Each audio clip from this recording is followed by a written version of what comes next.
Chegamos então à aula 04 e aqui nós precisamente iniciaremos a nossa fala, as nossas discussões, a nossa reflexão sobre a operacionalização do imposto sobre bens e serviços e da contribuição sobre bens e serviços.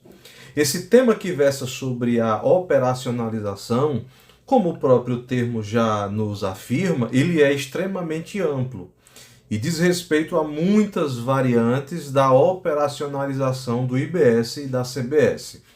Nessa aula de hoje, portanto, nós vamos iniciar falando sobre a apropriação de créditos.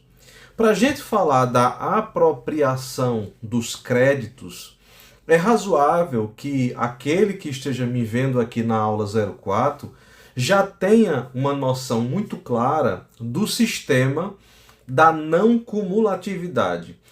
Se você está vendo esse vídeo agora, mas você não viu ainda a aula 03, a que antecede essa aula, eu recomendo muito que você possa voltar a ela, para que você possa ter muita clareza do que significa o sistema da não cumulatividade.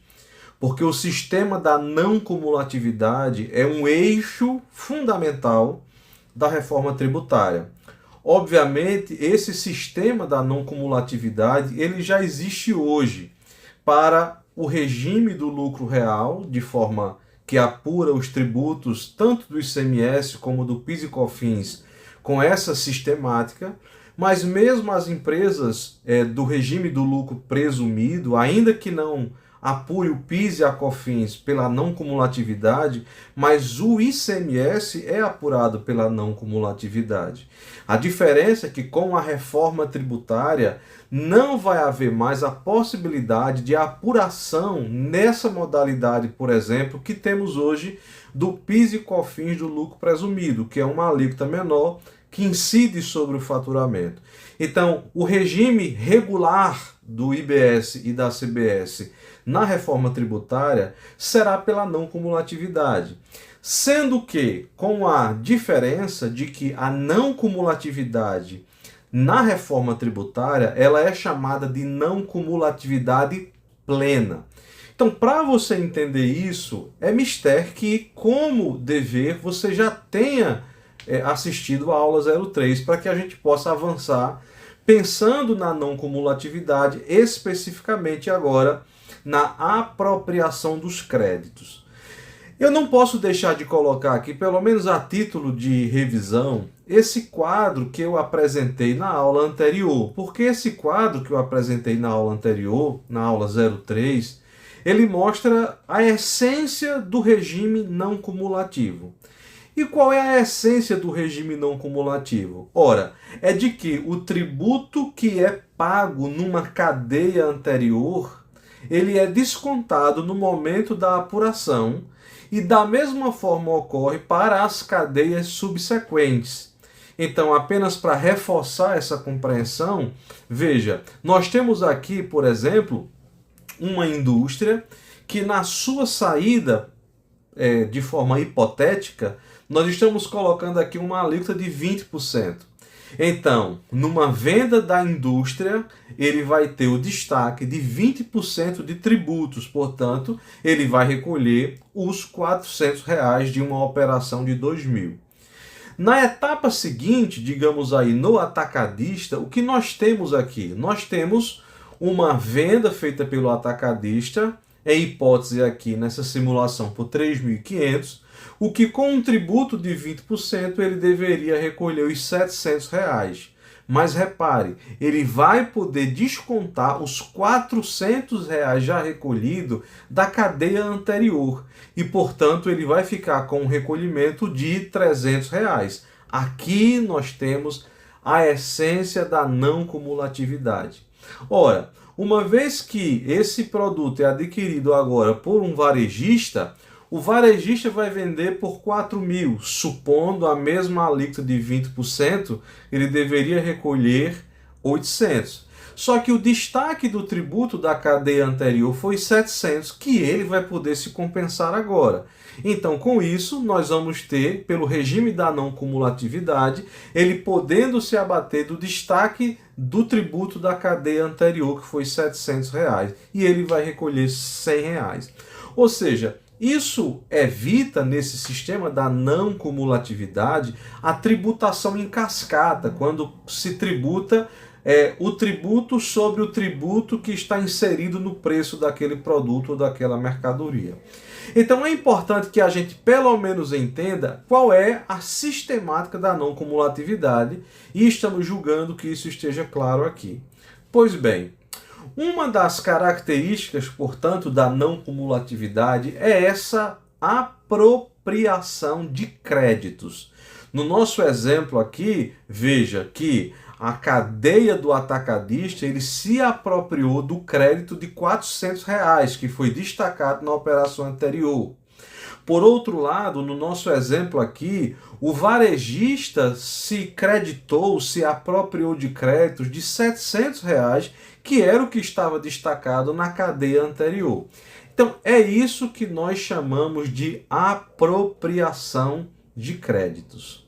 Pois bem, o objetivo dessa aula hoje é verificar como se dará a apropriação de créditos na operacionalização do IBS e da CBS. Então, este é o objetivo, esta é a razão de ser da aula 04. Para tanto, é importante que a gente já comece a fazer algumas perguntas que são essenciais para a nossa compreensão. Na reforma tributária, nós vamos fazer a seguinte pergunta: quem tem direito ao crédito? Ora, nós teremos na reforma tributária um regime que nós podemos chamar ele de regime regular. Então, o que é o regime regular na reforma tributária?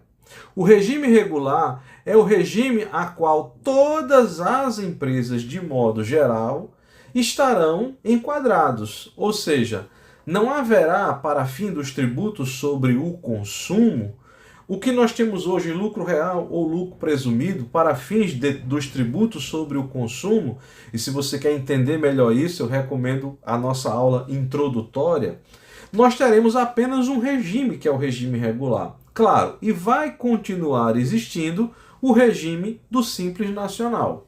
Sendo que o Simples Nacional poderá, por opção, aderir ao regime regular para a apuração do IBS e da CBS. Se ele decidir por operar e apurar no regime regular, a cada semestre ele vai ter que fazer essa opção. E aí ele vai fazer uma apuração por fora. Nesse sentido, tudo que nós vamos falar nessa aula também se aplica às empresas do Simples Nacional, caso ela opte por apurar o IBS e a CBS pelo regime regular. Do contrário, não sendo empresas do Simples Nacional, todas as empresas deverão apurar os seus tributos da forma como nós vamos apresentar aqui em relação à apropriação de créditos. Obviamente que é preciso dizer que há ressalvas, existem algumas atividades e algumas operações que terão regramentos próprios. Mas como o nosso alvo e o nosso objetivo é focar no polo de confecções, então basicamente quem não é do Simples Nacional, que não fez a opção, são os únicos que estão excluídos da operacionalização do IBS e CBS, e todos os demais irão para o regime regular. Bom, então quem tem direito a crédito, quem está apurando no regime regular. Isso inclui as empresas do Simples que fizerem, portanto, semestralmente essa opção. E aí a gente vai para a segunda pergunta. Aqui a gente começa a já perceber a diferenciação com a reforma tributária do sistema que nós temos hoje. Veja que nós falamos bastante sobre isso na aula anterior, mas já que nessa aula nós estamos tratando apenas da apropriação dos créditos, é importante trazer isso novamente. Por quê? O que gera direito ao crédito? A não cumulatividade na reforma tributária, ela é chamada de não cumulatividade plena. Por quê? Porque a base dos créditos e dos débitos é muito maior do que como ocorre hoje. O que significa dizer que há vários elementos, há vários itens que podem gerar crédito para a empresa. Bom, o primeiro são os insumos, a semelhança do que acontece hoje. Os insumos geram crédito. Então, por exemplo, um atacadista de tecido, quando ele adquire ou ele importa aquela determinada mercadoria para a revenda, isso aí é uma espécie de insumo, é uma mercadoria para a revenda. A indústria de confecções, quando ela adquire a sua matéria-prima, quando ela adquire os seus aviamentos, tudo isso é insumo. Até mesmo as embalagens dos produtos que vai ser utilizadas nas vendas, tudo isso é insumo e tudo isso vai ser item do qual na aquisição ela vai se apropriar de créditos. Nós começamos a ter aqui algumas novidades da reforma tributária que já mencionamos, mas que é importante reforçar aqui. Os bens de capital, o nosso ativo imobilizado. Diferentemente do que acontece hoje, que para alguns tributos não entra nem em consideração, e para outros, como o PIS e COFINS, por exemplo, ele pode ser apropriado, mas com uma regra que tem relação com a vida útil daquele determinado bem. Na reforma tributária, os créditos da aquisição de bens de capital poderão ser apropriados imediatamente e integralmente. Isso aqui é muito importante. Então você imagina que uma indústria de confecções, ela tem um determinado planejamento de investimento, seja na aquisição de maquinários, na aquisição de equipamentos, seja na aquisição de um imóvel onde vai funcionar, por exemplo, a fábrica, seja na aquisição de um imóvel onde vai funcionar, por exemplo, uma loja, seja até mesmo na construção e na edificação de um imóvel onde ela vai funcionar também fábrica ou loja. Bens de capital é tudo aquilo que diz respeito ao imobilizado da empresa, seja num veículo que ela vai usar para fazer o transporte de mercadorias. Com a reforma tributária, no momento que a empresa adquire bens de capital, esses valores dos bens de capital serão utilizados, obviamente, o IBS e CBS destacados nessas aquisições como crédito para suas operações. Isso aqui é muito importante. Além disso, nós temos também os bens de uso e consumo, que hoje não são creditados e serão. Então, por exemplo, até mesmo as aquisições de materiais de limpezas, por exemplo, ou de outros materiais que ela possa utilizar, seja na venda, seja na fabricação, todos os bens de uso e consumo também serão origem de créditos a serem apropriados. Isso inclui também os próprios serviços contratados. Então, se a empresa, por exemplo, contrata uma empresa de vigilância eletrônica, por exemplo, o custo que ela tem com aquela empresa de vigilância eletrônica também poderá ser utilizado como crédito. Se ela decide fazer uma reforma ou uma pintura numa determinada loja, o valor que ela paga também será apropriado como crédito. Por isso que uma das coisas que é muito importante nesse momento que nós estamos aí na iminência dos anos de implantação da reforma tributária, é perceber como isso vai precisar mudar a própria cultura da empresa. Então, por exemplo, uma empresa que tem o hábito de fazer esse tipo de aquisição que eu mencionei, é um vigilante, é uma empresa de vigilância, é um serviço de reforma, e não tem a preocupação, por exemplo, de adquirir isso de forma correta, formal, por meio de notas fiscais, ora, se ela não fizer isso na vigência da reforma tributária, significa que ela vai perder dinheiro, porque quando ela for apurar os seus tributos, ela não vai ter esses créditos para descontar do valor que ela, no final, vai apurar, recolher. Então, isso impõe uma mudança cultural profunda. Então, basicamente, o que é que não vai gerar crédito? Bom, basicamente não vai gerar crédito aquilo que é adquirido para uso ou consumo pessoal. Então, por exemplo, se a empresa decide, no CNPJ da empresa, adquirir um veículo, por exemplo, para uso pessoal do filho do sócio da empresa, bom, aí não vai poder apropriar-se, obviamente, de crédito, né? Há como registrar isso contabilmente, mas não vai poder ser apropriado como crédito. Então, basicamente, quando a gente se pergunta sobre o que gera direito ao crédito, todos esses elementos que mencionamos estarão aí à disposição da empresa. E aí isso implica a necessidade de uma vigilância muito grande nas operações da empresa para que ela não perca a oportunidade de se creditar daquilo que é devido e daquilo que é o seu direito.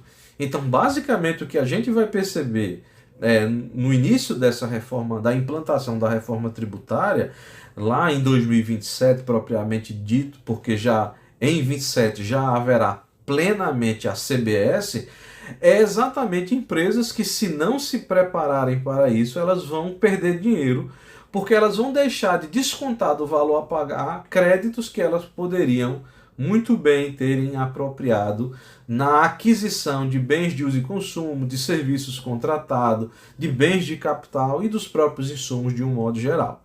Então, o que gera direito a crédito, todos esses itens aí. Agora, aqui talvez nós estamos diante daquela que é a grande mudança. Falar da apropriação de créditos no âmbito da reforma tributária, eu coloquei até uma sirene aí, que é preciso tocar sirene para que todo mundo fique alerta do tamanho da mudança, é que existirá uma diferença profunda da forma como as coisas acontecem hoje. Então, de tudo que eu estou falando nessa aula, agora é o momento em que você vai parar, porque a sirene tocou, a sirene está em alerta para entender essa mudança profunda. E que mudança é essa? Bom, no âmbito da reforma tributária, nós saímos da ideia do crédito físico e iremos para a ideia do crédito financeiro. Bom, o que vem a ser o crédito financeiro? Bom, o crédito físico, ele é fácil de compreender. Em que momento, hoje, num regime não cumulativo, uma empresa pode se apropriar dos créditos? Bom, ela pode se apropriar dos créditos no momento em que ela passa a ter a titularidade daquele bem, daquela mercadoria ou daquele produto. E quando é que ela tem a titularidade? Quando, por meio de uma nota fiscal de aquisição, aquela mercadoria chega para ela. Ou seja, nesse momento existe a mudança de titularidade daquela mercadoria ou daquele produto. Aí, neste momento, existe o direito à apropriação de crédito. Vamos exemplificar isso. Um atacadista de tecido faz uma aquisição e o fornecedor emite a nota fiscal. Bom, enquanto a mercadoria não chegar ao adquirente, no caso ao atacadista de tecido, não há que se falar em apropriação de crédito, porque a mercadoria ainda não é dele. No momento que essa mercadoria é entregue, vamos supor aqui que a operação de frete seja de responsabilidade do fornecedor, então enquanto o fornecedor circula com a mercadoria ainda não é do adquirente, no momento que essa mercadoria é entregue, de posse da nota fiscal, o atacadista de tecido vai ter lá o destaque do determinado tributo. Vamos pensar hoje no ICMS. Bom, nesse momento, o ICMS que está destacado na nota fiscal já é elemento suficiente para que essa empresa, na sua apuração, se credite do tributo referente à operação. É assim que é hoje. Mas com a reforma tributária, o destaque do tributo na nota fiscal não será suficiente. E o que será suficiente? Aonde é que muda? É que a lógica da apropriação de crédito passa a ser a lógica do crédito financeiro. Isso significa dizer que para que a empresa possa se apropriar do crédito da aquisição, é necessário que exista, e aí é o ponto importante, a efetiva extinção do débito tributário em relação à aquisição que ela fez. Vamos explicar isso aqui com calma. O mesmo atacadista de tecido adquire um determinado lote aí de tecidos para fazer a venda.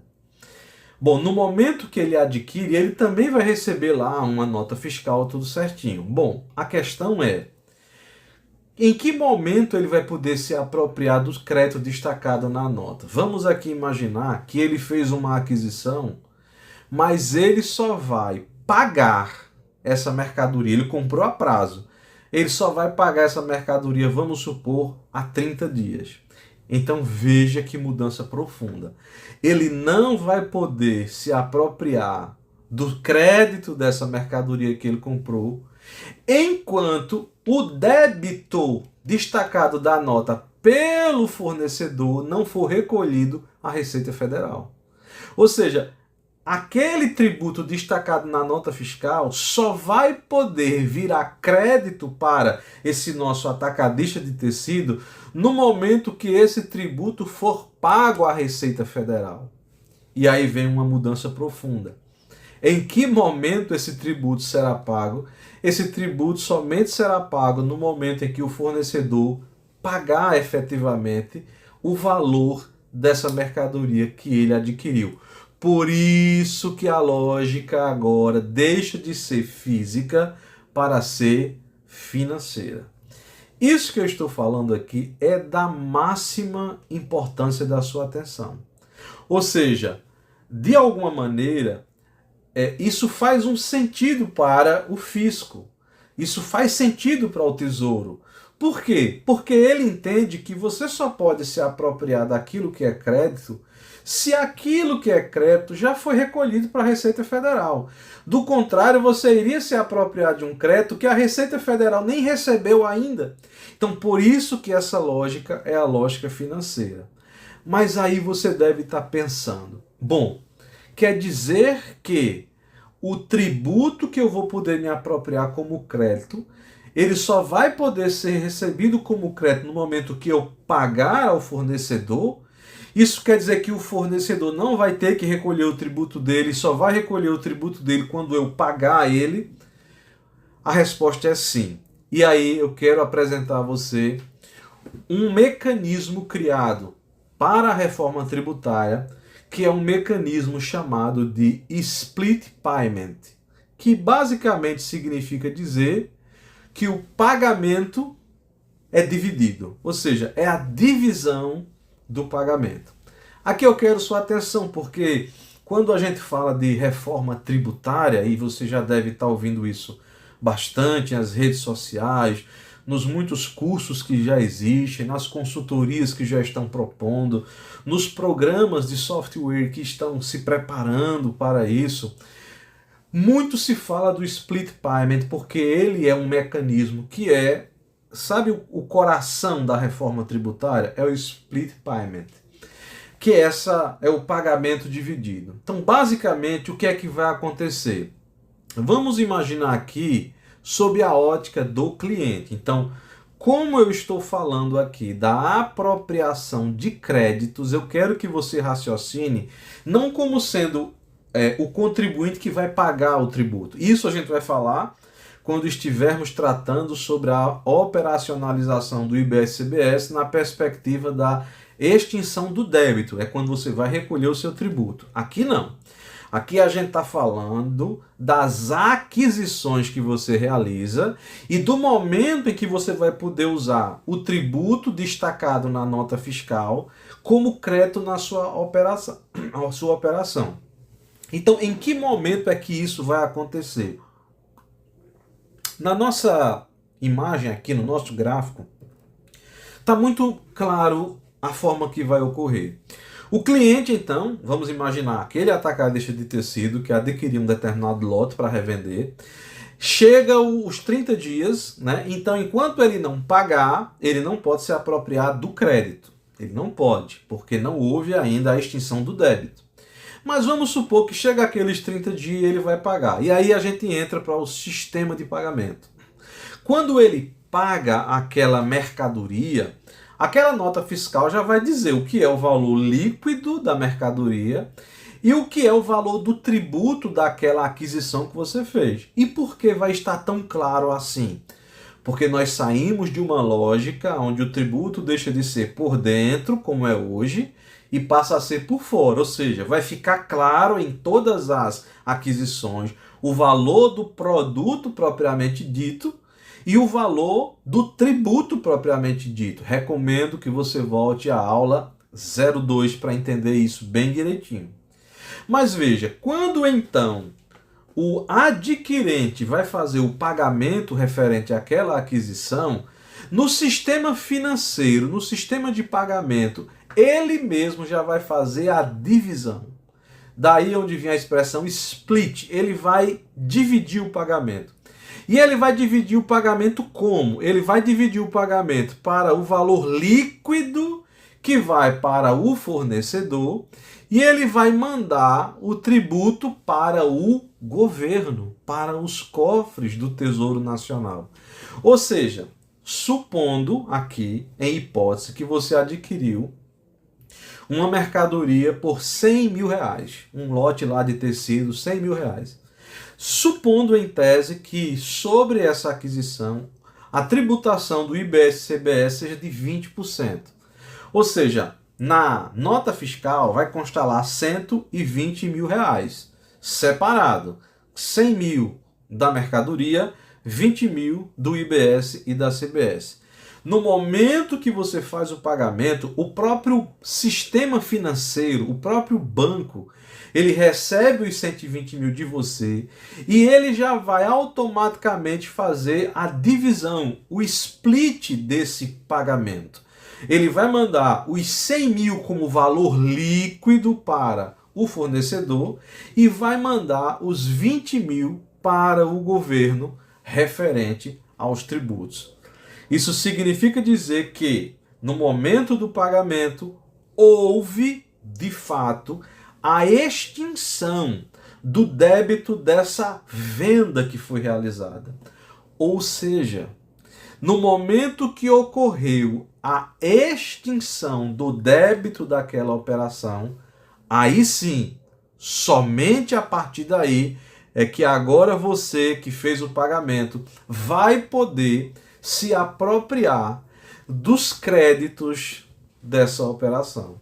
Se foi 20 mil IBS e CBS, somente no momento que o governo recebe esse dinheiro é que você, por sua vez, vai poder utilizar e se apropriar dos créditos de 20 mil reais nesse exemplo que estamos dando.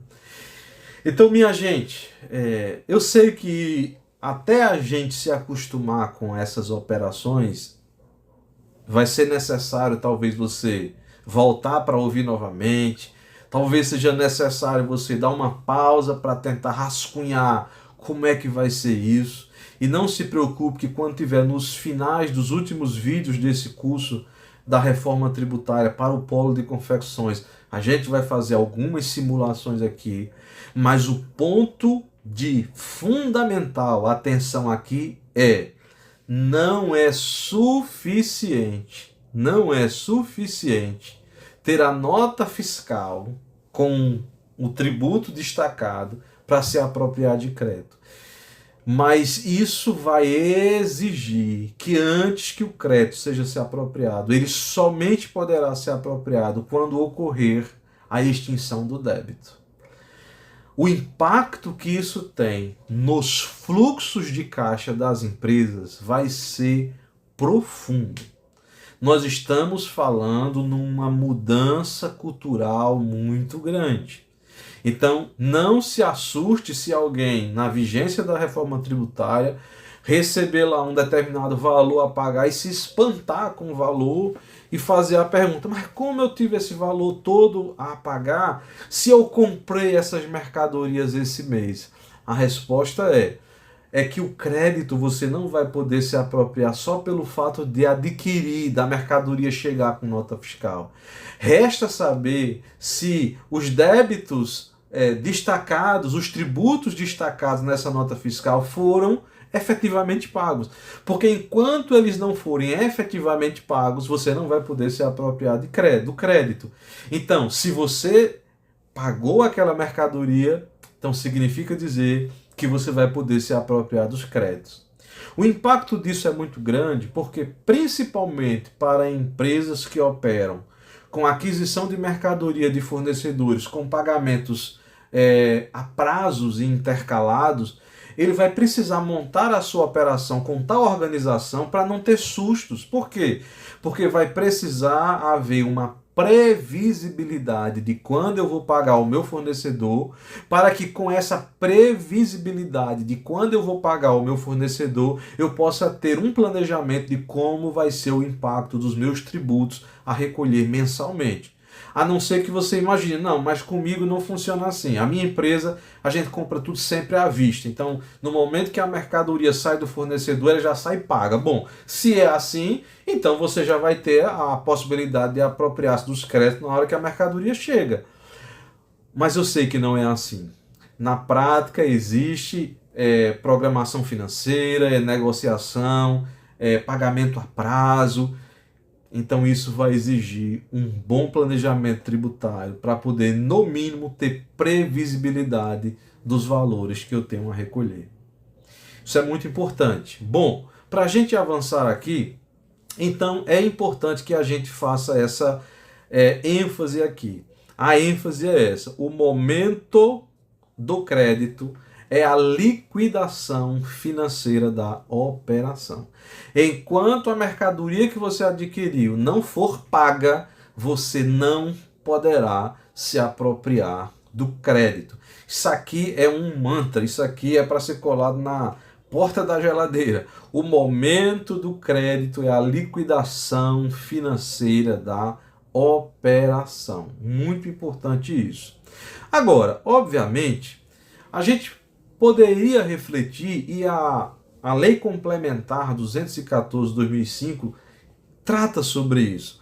Existe alguma alternativa ao split payment? Ou seja, será que existe alguma outra forma de que eu não precise esperar esse split payment no momento do pagamento? Será que quando a reforma tributária começar, o split payment vai estar funcionando plenamente? Bom, para o final dessa aula eu vou dedicar a resposta a essa pergunta.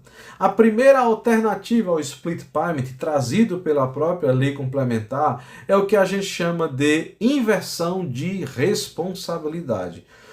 Ou seja, é possível que o split payment não seja apropriado a determinadas operações as operações que não passarão pelo split payment serão reguladas por normas infralegais, por regulamento.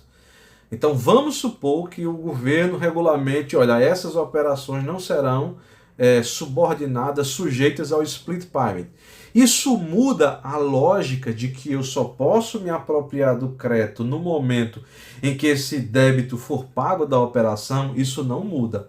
Para isso, vai haver a possibilidade do recolhimento pelo adquirente. Vamos voltar ao exemplo. Supondo que esse determinado adquirente comprou mercadoria por R$120 mil. Ele já sabe que o fornecedor aqui vai receber é R$100 mil. Então, a lei cria, em hipótese, a possibilidade do próprio adquirente pagar os R$100 mil ao fornecedor, supondo que não exista aqui o split payment, mas para que esse cliente tenha a segurança de que ele vai poder se apropriar dos créditos, ele não vai esperar o fornecedor pagar os 20 mil da operação. Ele mesmo vai pagar diretamente ao governo os 20 mil daquela operação. Aí você diz, agora complicou tudo, mas é verdade. Aqui é uma hipótese que a 214 traz, se o split payment não for indicado para determinadas operações. Minha opinião é que, em se tratando das operações comuns do polo de confecções, isso aqui não será aplicado, tá? Eu estou colocando aqui porque, como não há regulamento prevendo, mas em se tratando de mera aquisição para revenda ou aquisição de insumos para a produção da indústria de confecções, ou vai ser com split payment ou não vai ser com split payment. Mas eu preciso colocar que existe essa possibilidade, que parece até ser estranha, porque é o adquirente que, ao pagar os 120 mil da operação, ele paga 100 ao fornecedor e recolhe 20 mil ao governo de um tributo que, em tese, não é dele, é o tributo do outro. Mas ele vai pagar para poder que ele se garanta a possibilidade de se apropriar dos créditos dessa operação. Então essa é uma possibilidade que está na lei complementar. Mas nós temos também na lei complementar a seguinte situação. E se o governo, no momento que a reforma tributária estiver em plena vigência, e se o governo não implementar o split payment? Porque, veja, aqui é o último quadro dessa nossa aula que a gente já encerra agora. O split payment é um sistema que vai criar um ecossistema financeiro que vai fazer com que a cada pagamento que eu fizer vinculado a uma determinada operação, o governo já saiba o tributo incidente e o próprio banco já mande para o fornecedor e mande para o governo. Isso demanda uma lógica, uma tecnologia que pode ser que não esteja disponível no momento da implantação da reforma tributária. E aí a gente vem para a pergunta, e se não tiver implementado? Bom, aí a boa notícia no final da aula é que, se não tiver implementado, o momento da apropriação do crédito vai ser exatamente como acontece hoje. Basta a nota fiscal da aquisição. Uma vez que a titularidade é sua daquela mercadoria e você tem a nota fiscal destacando o tributo, você vai poder se apropriar do crédito. Tá bom? Esse último quadro aqui é o quadro onde talvez vai fazer com que muita gente fique torcendo para que o split payment não seja implementado. Porque se o split payment não for implementado, então a gente volta para o crédito sob a lógica física e não sob a lógica financeira. Mas, se eu fosse você, eu não contaria com isso. Eu contaria com a plena implementação do split payment e a necessidade de todo um arranjo de planejamento para que a empresa possa ter previsibilidade do pagamento das suas aquisições e o impacto que isso terá em relação ao recolhimento dos seus tributos. Sobre a apropriação de créditos haveria algumas outras variações, mas essa é a principal para você compreender bem o que muda com a reforma tributária para o polo de confecções em relação à apropriação de créditos. Na próxima aula, nós vamos ver ainda sobre a operacionalização do IBS e da CBS, a extinção do débito. Aí sim, nós estaremos falando do débito da empresa que vai vender. E a gente vai falar como vai ser o recolhimento do meu débito. Tá bom? Até lá, fiquem todos em paz. Se Deus quiser, a gente se encontra na aula 05.